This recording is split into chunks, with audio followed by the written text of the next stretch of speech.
clarify and clear anything that you want some more clarity on the next steps and whatever matters that you think or you're of the opinion that the public has the right to know. Please, but can you please introduce yourself and address your question to anyone? If I can't answer, I'll get the experts here to answer on my behalf, please. I think we do it English or Malay lah, no problem. Silakan. Yes, take the mic boleh? Dia nak cakap. Do you want a mic? Maybe you can stand up, the rest tak boleh dengar.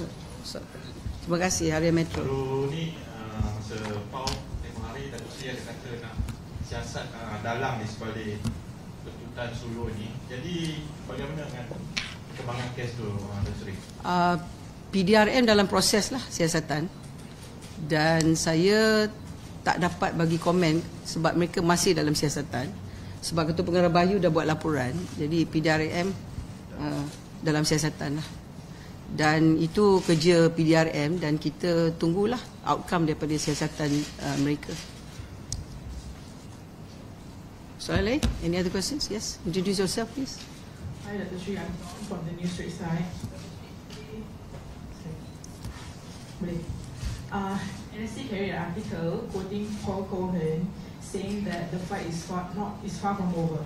So they will go to the Dutch Supreme Court after this to appeal against the Court of Appeal's decision. So when they are exploring a lot of avenues here, are we going on an offensive mode to stop all this once and for all?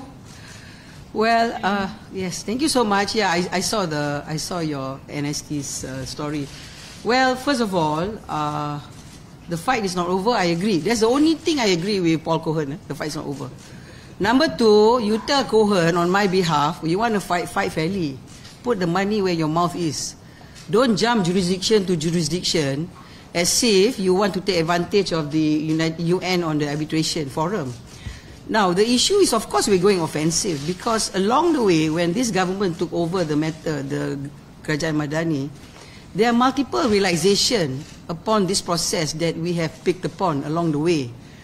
First of all, what is questionable even until today is the fact that when the Madrid court themselves asked to stop the proceedings, they jumped to Paris, then they jumped to other countries.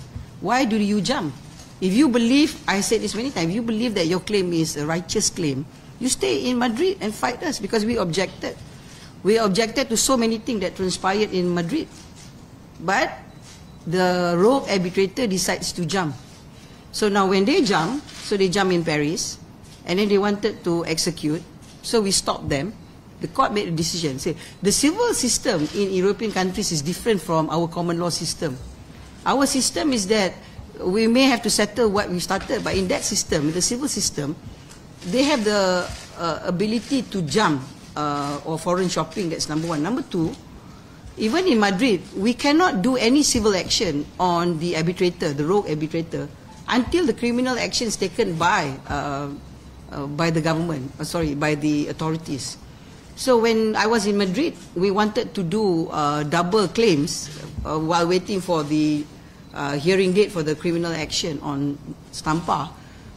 We've been told to wait because the court hasn't even given date on the hearing date, but they're looking at 2024. So pending that, we're at loss physically from the financial side because we have to keep having the councils stationed with us. So our lawyers are still working for us there, even though the criminal cases, the authorities have decided to prosecute, but the prosecution is 2024. Now, if you ask me, can we take civil action on Stampa in Spain? We can't. We have to wait until the case been settled from the criminal side. Okay, that's on Spain. In reference to France, we know very well is that we have to annul the final award. So we are in the process of annulling it. And annulling it, we have to wait. We have submitted all our argument, but we have to wait the date from the court. And at the same time, from what I read from NST, they're talking about appeal. But suddenly, out of the grapevine, our counsels tell us, since one of the claimants died, because they are Muslim claimants, 1 out of the 8 died, rumors has it that they want to request for some time to find the waris to take over. So can you imagine, on one hand, you have Cohen saying the fight is not over. On the other hand, you're asking for multiple postponements. Something's wrong somewhere. So yes, we are going to be very more offensive from now on, because we believe that this is the award is a sham award. That's why I call it the Sulu fraud. I don't call it the Sulu award. All right, next. Anything else? You want us to take you through the procedure? Yeah. From? Datuk Seri LANGSUNG from FMT. Okay. You mentioned just now the cost. Earlier this year, you said so far 31 million ringgit has been spent. That was, I think, January or February. To date, what is the total amount that has been spent on this case specifically?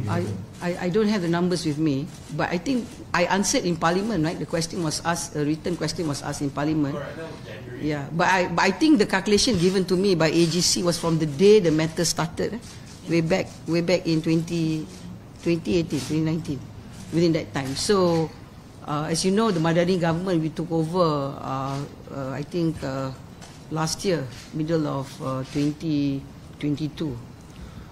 So if you're asking me, will the costs keep going up? Of course, the answer is. But the question you should ask me is that who's going to pay for all this? Will it be the people of Malaysia, or Paul Cohen himself, or anyone out there? But we are going to go offensive. We want to be compensated back for all this that we have spent. They have to. So now the French court has awarded us 100,000 cost. The Hague court has also awarded some amount in euro, dollars. We've been told by the council that they want to pay, but I don't know who is they, whether the litigation funders or the claimant themselves. But we're waiting lah. Talk is cheap. Everyone can say they want to pay, but we're waiting. Again, I say lah, to Cohen, put money where your mouth is lah. Before you say anything, you better settle the cost that is asked to be paid by the court. All right, next question. Anything else? Yes? Hi, I'm Asha from NST. So, recently lawyers have said that we should not rest on our laurels and instead focus our attention getting the French courts to nullify the so-called final award by the dogs of Azalina. So, can you comment on that? Yeah, of course, that's true. Betul lah. That is the procedure. We are also prepared to accept the fact that because of the arbitration, because we're part of the UN arbitration convention, there are more than even the said jurisdiction that was being mentioned. So we're part of the 171 jurisdiction. So, which means to say, they can go anywhere. I don't deny that. And for them to appeal, that is their prerogative. I also don't deny that. I'm not denying anything that has been said. But all I'm saying to Cohen is, you want to fight fairly. Let's settle jurisdiction by jurisdiction. But if you keep jumping, it's very obvious is that you don't want the truth to be told. And on one hand, you say that, well, the fight is not over. My response, of course, the fight is not over, but I want to fight, let's fight fairly. I think maybe Dr. Prof. Sundra can explain a bit on the 171 so that you can take the public to understand why. But before that, let me explain. If you look at the decision in the Dutch court, you must understand what they say is very accurate. When you go for arbitration, it's an alternate dispute resolution. Just like this center, kita buat ni sebab a lot of business people, dia orang tak nak pergi mahkamah sebab mahkamah ni lama, mahkamah memanggil masa dan dokumen penjagaan, for example, building contract, construction contract ni beratus tau. So jadi kalau nak selesai, kalau nak tunggu mahkamah tangguh-tangguh berpuluh tahun tak boleh selesai. Jadi arbitration ni yang kita buat, commercial arbitration macam AIAC ni yang ada dalam negara-negara sekarang, Singapura, Hong Kong sebagai our competitor, ialah kerana kita kena setuju dengan timbang tara tu pertama. Kedua, kita kena setuju kat mana. Maknanya kalau katakan kita di Malaysia, kita ada agreement kita nak buat bangunan, katakan Tun Razak Exchange, dan kontraktor dia daripada negeri China, dia mungkin tak nak arbitration center di Malaysia, dia mungkin nak di Singapura ke di Hong Kong. Tapi kalau ada dispute, kita semua kena setuju. Sebab itu dipanggil alternate dispute resolution. Itu yang dipanggil mekanisme mediasi, nak mencari penyelesaian. Tapi dalam perkara ni, kita sebahagian daripada timbang tara antarabangsa, dia bergerak seolah-olah Malaysia ni sebuah syarikat. As if Malaysia is a country.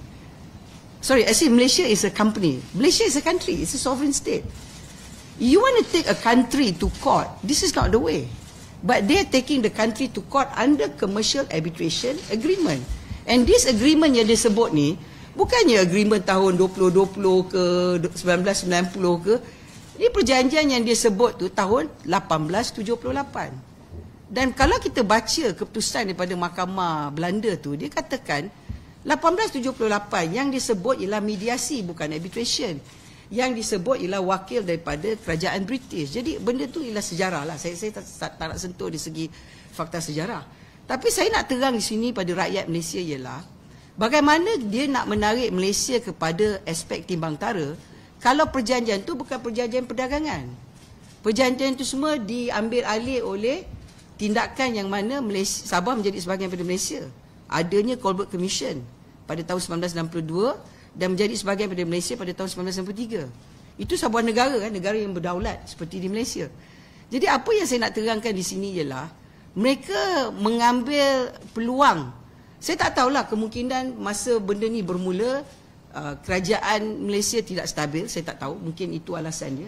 Ataupun dia menganggap pertukaran Perdana Menteri lah satu peluang untuk mewujudkan satu window of opportunity untuk menyaga, saya pun tak tahu. Tapi yang pelik bin ajaib pada saya, yang paling aneh di sini ialah kenapa bila kita cabar di Madrid, Mahkamah Madrid dia lari. Why do you run? You say the fight is not over. My response, let's fight fairly. Why do you run? If you believe the claimants are legally entitled for whatever they've asked for, berilah kami peluang membela diri. Isn't that the fairest fight? Dan arbitrasi timbang tara ataupun alternate dispute resolution macam dalam bangunan ni, semua pihak kena bersetuju pada penyelesaian perbalahan. Mahkamah tu kadang penangguhan banyak, tetapi mediasi perdagangan ialah untuk mempercepatkan keputusan perniagaan supaya peniaga-peniaga boleh terus berniaga. Itu saja. Itulah platform yang mana kita menjadi sebahagian daripada ahli timbang tara. Kerajaan Malaysia tidak menentang timbang tara. We are not against commercial arbitration. No. Kita ada AIC ni, dulu KLRCA. Dan kita pula ada wujudkan timbang tara untuk negara-negara Islam. Macam-macam kita buat sebab kita tahu peniaga yang meletakkan duit beratus million mahukan adanya platform untuk menyelesaikan kalau ada konflik. Itu kita terima. That is something that Malaysia sendiri sokong. Tapi menggunakan platform timbang tara antarabangsa hanya kerana kononnya adanya perjanjian timbang tara, hanya kononnya ni Dr. Stampa ni, kami tak setuju dia dilantik sebagai timbang tara, tapi dia lantik diri dia.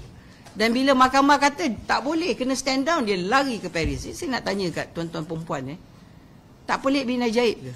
Kenapa beria-ia sangat? Dan saya berpendapat kemungkinan mungkin bukan 65 bilion ringgit yang dia nak. Mungkin mereka nakkan berapa ratus penyelesaian luar mahkamah, mungkin beratus juta USD ke, mungkin itu yang dicari lah. Saya rasa lah, mungkin saya silap. Okay, I think let Professor explain to you the UN Convention to how does it work. We are a signatory to the New York Convention. At the present moment, there are 123 countries that are signatory. The main reason of the New York Convention is to actually allow the enforcement and also prevent the enforcement of foreign arbitral awards. So in fact, I think the decision in the Dutch court is so important to us because it's the first testing of the final award under the New York Convention. And the court has held that it cannot be enforced under the New York Convention. That is the most important thing. They have given many grounds, and those grounds are actually then mirrored when we actually go to Paris. Because in the civil code, there's the model law, which is the arbitration law, which mirrors the New York Convention. So I think the message that has been sent by the Dutch court that it will not enforce the final award will be, I believe, very persuasive for all the other jurisdictions, the 171, 72 jurisdictions. Now, what we are doing in Paris is to annul the final award. That means where the award is published, the court is now invited to say that it is not valid. Because it is a sham arbitration, as YB has pointed out. We have shown that in Spain, the preliminary award has already been set aside. So, as YB has pointed out, he has actually changed the seat, which is an extraordinary event. It has never happened, and that is why I think we are quite confident that we will prevail at the end. Only thing is that we are now going through the process. Thank you. Soalan?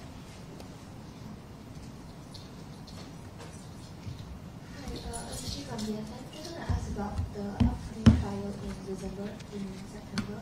Could you share a bit on that, whether the Petronas assets will still be at stake? Do you want to respond? Luxembourg.